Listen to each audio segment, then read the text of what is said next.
నిజంగా ప్రజల కొరకు పోరాటం చేసే ఆలోచన ఉంటే, ఆ ప్రేమ ఉంటే, ఇవాళ ఈ రాష్ట్ర ప్రజలను మోసం చేసిన రేవంత్ గురించి మాట్లాడు, కాంగ్రెస్ పార్టీ గురించి మాట్లాడు. కానీ అంటే ఆమంటే కేసీఆర్ని జైలు పెట్టాలి, కేటీఆర్ని జైలు పెట్టాలి. నిజంగా మాకు రేవంత్కు సంబంధాలు ఉంటే కవితను ఎట్లా అరెస్ట్ చేసినాడు? వాళ్ళు ఎట్లా మాట్లాడతారు? అరెస్ట్ చేయమని చెప్పి వాళ్ళు డిమాండ్ చేశారు అన్నాడు. ఇదే రేవంత్ రెడ్డిలు వీళ్ళు బీజేపీని డిమాండ్ చేశారు. కవితను అరెస్ట్ చేయాలి, కేటీఆర్ అరెస్ట్ చేయాలి, కేసీఆర్ అరెస్ట్ చేయాలి, కేసులు పెట్టాలి, సిబిఐ విచారణ చేయాలి మీరు అని చెప్పి బీజేపీని డిమాండ్ చేశారు అన్నాడు వాళ్ళు. ఇవాళ వీళ్ళు రేవంత్ని డిమాండ్ చేస్తున్నారు. అంటే ఏంది దీని అర్థం? ఆ ఇద్దరు దొంగలు ఒక్కటి, ఇద్దరు ప్రజాశత్రువులే, ఇద్దరు ప్రజాద్రోహులే. రైతులను మోసం చేసిన దాంట్లో, ఈ దేశ యువతను మోసం చేసిన దాంట్లో బీజేపీ కాంగ్రెస్ దొందే. అందుకే ప్రజల తరఫున కొట్లాడుతున్న మా పైన ఈ రకంగా మాట్లాడుతున్నారు. మీరు ఎవరు ఎన్ని కేసులు పెట్టినా, పనికి మాలిన కేసులు పెట్టినా మేం భయపడేది లేదు, కొట్లాడుతూనే ఉంటాం. రైతాంగం తరఫున జైలుకు పోవడానికైనా మేము సిద్ధంగా ఉన్నాం. తప్పకుండా ఇవాళ ఈ గత 4-5 రోజులుగా ఏదైతే రైతులకు ద్రోహం చేస్తూ 15,000 ఇస్తానని ఇచ్చిన హామీని తుంగలో దొక్కి 12,000 ఇస్తా అని చెప్పి ఇప్పుడు మోసం చేస్తున్నాడో, దీనిపైన బీఆర్ఎస్ పార్టీ రైతాంగాన్ని సమీకరించి పోరాడుతుందన్న భయంతోనే ఓ పనికి మాలిన ఫాల్స్ కేసు, చెత్త కేసును తీసుకొచ్చి ముందడ పెట్టి ఏందో చేస్తాం, ఇంట్రాగేషన్ చేస్తాం అని చెప్పి పెద్ద ప్రహసనం చేసిండ్రు. అందులో వాళ్ళు మమ్మల్ని చేసింది ఏం లేదు, మేము అడిగిన ప్రశ్నలకి వాళ్ళే బిత్తరపోయే పరిస్థితి ఉంది. ఈ కేసులో అరెస్ట్ చేయాల్సింది కేటీఆర్ని కాదు, రేవంత్ రెడ్డిని మాత్రమే.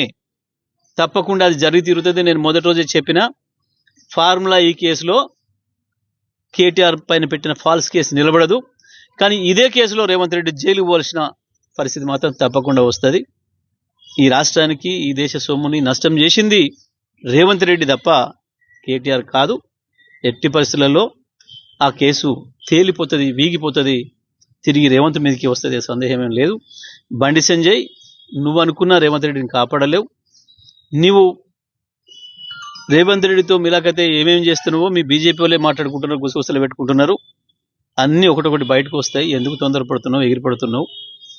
నువ్వు నిజంగా బీజేపీ నాయకుడు అయితే, నీ ఒంట్లో ఉన్నది బీజేపీ రక్తమైతే రేవంత్ రెడ్డి మీద కొట్లాడాలి, రాహుల్ గాంధీ మీద కొట్లాడాలి కదా.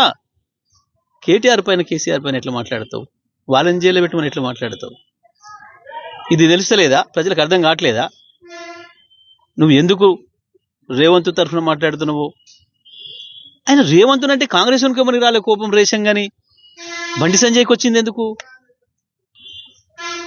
రేవంత్ను ఎత్తి మాటలు అంటుండు, అన్ని మాటలు అంటుండు కేటీఆర్. రేవంత్ రెడ్డి అర్జెంటుగా లోపడే కేటీఆర్ను అని చెప్పి నువ్వెందుకు చెప్తున్నావు? రేవంత్ అంటే నీకెందుకు అంత బాధ కలుగుతున్నది? చీకట్లో ఒప్పందాలు ఉన్నాయా మీ ఇద్దరి మధ్యన? అందుకేనా? బండి సంజయ్ మాట్లాడేటప్పుడు కొంచెం సోయి తెచ్చుకొని మాట్లాడాలి. ఇది తెలివి తక్కువ మాట, తెలికల్ల మాట, లేదా నీ మనసులో ఉన్న ప్రేమ పొంగుకొస్తుందా రేవంత్ రెడ్డి పైన? రేవంత్ రెడ్డిని కేటీఆర్ గారు ఏదో ఉన్నారని ఒకటే ఆవేశపడుతున్నావు, కింది మీద అవుతున్నావు. ఏంటి అసలు మీ ఇద్దరి మధ్యన సంబంధం ఏంటి? ప్రతిపక్షంగా ప్రభుత్వం పైన పోరాటం చేయాలి. ఈ రాష్ట్రంలోనైనా మీకు ప్రతిపక్షం కాంగ్రెసే, దేశంలోనైనా కాంగ్రెసే.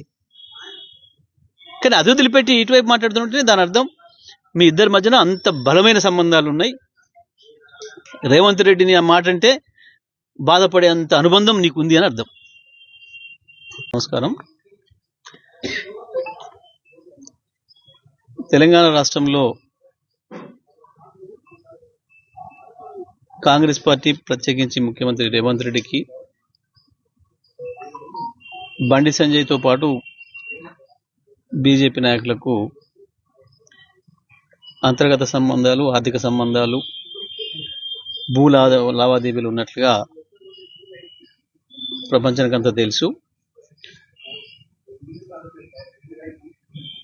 ఈ ప్రభుత్వం ఏర్పడిన కానించి ప్రజలకు ఇస్తానన్న వాగ్దానాలు నెరవేర్చకుండా ప్రజల్ని మోసం చేస్తున్న విధానం పైన, ప్రజలకు ఇండ్లు కట్టిస్తామని చెప్పి ఉన్న ఇండ్లే కూలగొడుతూ హైడ్రా పేరు మీద, మూసీ పేరు మీద ప్రజల్ని అనేక ఇబ్బందులు పాలు చేస్తున్న సందర్భం పైన, అమాయక రైతుల భూముల్ని అక్రమంగా గుంజుకుంటూ ఎదురు తిరిగిన వాళ్ళపైన, ఇవ్వము అన్న వాళ్ళపైన కేసులు పెట్టి జైళ్ళకు పంపిస్తుంటే, అమాయక గిరిజనులపైన దాడులు చేస్తుంటే ప్రభుత్వం మహిళలను చూడకుండా దాడులు చేసి మధ్యరాత్రులు కరెంటు బంద్ చేసి దాడి చేసేసి గుంజుకపై జైళ్ళలో వేస్తుంటే కనీసం ఒక్క బీజేపీ నాయకుడు నోరు తెరవలేదు. బండి సంజయ్ కిమ్మనకుండా ఉంటున్నాడు. ఇది స్పష్టంగా కనబడుతుంది. మా పైన ఎన్ని కేసులు పెట్టినా, మమ్మల్ని ఎన్ని ఇబ్బందులు పెట్టినా, మాకు సంబంధించిన సోషల్ మీడియా కార్యకర్తలతో మొదలుపెట్టి మా కార్యకర్తలపైన, మా నాయకులపైన అనేక దాడులు, కేసులు పెట్టి ఇబ్బందుల పాలు చేస్తున్నా మేం ప్రజల తరఫున పోరాటం చేయడం ఆపడం లేదు. ప్రత్యేకించి ఏ రైతాంగాన్ని అయితే రేవంత్ మోసం చేసిండో, ఏ రైతాంగానికి ద్రోహం చేసిండో, కేసీఆర్ ఇచ్చిన దానికంటే రెండింతలు ఇస్తా అన్ని అని చెప్పి ఆశ పెట్టి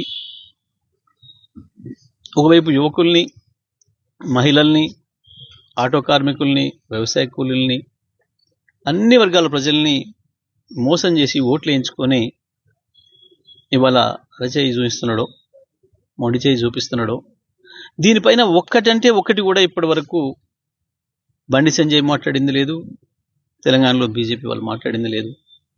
పైగా చాలా మంది నాయకులు లగచర్లకు మద్దతుగా మాట్లాడినరు, హైడ్రాకు మద్దతుగా మాట్లాడినరు, బీజేపీకి సంబంధించిన ఎంపీలు వీళ్ళందరూ కూడా. ఇది స్పష్టంగా తెలియజేస్తుంది బండి సంజయ్కి రేవంత్ రెడ్డికి ఉన్న సంబంధం. అది మాట్లాడకపోవడం అంటేనే. ఇవాళ ప్రతిపక్షంగా, జాతీయంగా ప్రతిపక్షంగా ఇద్దరు కొట్లాడుతున్నామని చెప్పి మాట్లాడేవాళ్ళు ఇక్కడ ప్రతిపక్షంగా ఉన్న ప్రభుత్వాన్ని నిలదీయాల్సిన బీజేపీ అసెంబ్లీలోనైనా ఎడమ వైపు చూసి దాడి చేయాల్సింది కుడివైపు మా పైన దాడి చేస్తున్నారు. బయట కూడా అదే మాట్లాడుతున్నారు. ఇంకొక విషయం కూడా స్పష్టంగా మనకు కనబడుతుంది. బండి సంజయ్ కావచ్చు, ఇతర వారి సహచరులైన ఎంపీలు కావచ్చు, కొంతమంది ఎమ్మెల్యేలు కావచ్చు, కేటీఆర్ని ఇంకెప్పుడు అరెస్ట్ చేస్తారు, అర్జెంటుగా చేయండి అంటే ఏంది దీని అర్థం? తెలంగాణ రాష్ట్రంలో ఉన్న ఒక ప్రాంతీయ పార్టీ బీఆర్ఎస్ ఇక్కడున్న ప్రభుత్వం పైన శక్తివంచన లేకుండా పోరాటం చేస్తుంది. నీవు జాతీయంగా, ఇక్కడ ప్రాంతీయంగా రెండు వైపులా కాంగ్రెస్ మా శత్రువు అని చెప్పుకుంటూ ఇంకొక ప్రతిపక్ష పార్టీ నాయకుని తీసుకుపోయి జైలు వేయండి అని చెప్పి డిమాండ్ చేసే హీన స్థితికి దిగజారినరు అని అంటే బీజేపీ నాయకులు, బండి సంజయ్ కావచ్చు, ఇంకెవడైనా కావచ్చు, దాని అర్థమైంది వీళ్ళంతా రేవంత్ రెడ్డి ఏజెంట్లుగా పనిచేస్తున్నారు. నాకు మరొక బీజేపీ నాయకుడు కూడా చెప్పిండు, ఎందుకు ఎన్నికల ముందు సడన్ గా బండి సంజయ్ని తీసేసిరు మీ వాళ్ళు అంటే, ఆయన అప్పటికే రేవంత్ రెడ్డితో సంబంధాలు పెట్టుకున్నాడు, రేవంత్ రెడ్డి ఏజెంట్గా మారిండు, అందుకని పీకేసిరు మా ఊరు అని చెప్పి చెప్పాడు. ఇవాళ బండి సంజయ్ ఏది మాట్లాడినా రేవంత్ గొంతు బండి సంజయ్ ద్వారా వినిపిస్తున్నాడు తప్ప ఇంకోటి కాదు.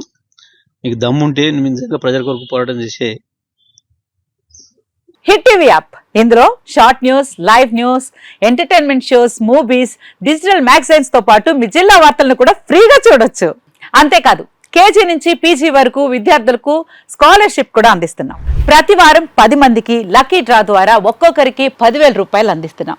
ఇంకెందుకు ఆలస్యం, వెంటనే హిట్ టీవీ యాప్ ని డౌన్లోడ్ చేసుకుని ఫ్రీగా ఎంటర్టైన్మెంట్ పొందండి. Hit TV app, hit TV app, please download hit TV app. Hit TV app ని ఫ్రీగా డౌన్లోడ్ చేసుకొని ఎంజాయ్ చేయండి. మీకు నచ్చిన ఎంటర్టైన్మెంట్ కోసం హిట్ టీవీ యాప్ ని ఫ్రీగా డౌన్లోడ్ చేసుకొని ఎంజాయ్ చేయండి. హిట్ టీవీ యాప్ ని డౌన్లోడ్ చేసుకుని ఆస్వాదించండి, ఆశీర్వదించండి. ఇంతమంది సెలబ్రిటీలు హిట్ టీవీ యాప్ ని డౌన్లోడ్ చేసుకోండి అని చెప్తున్నారంటే ఎంత మంచి యాప్ ఆలోచించండి.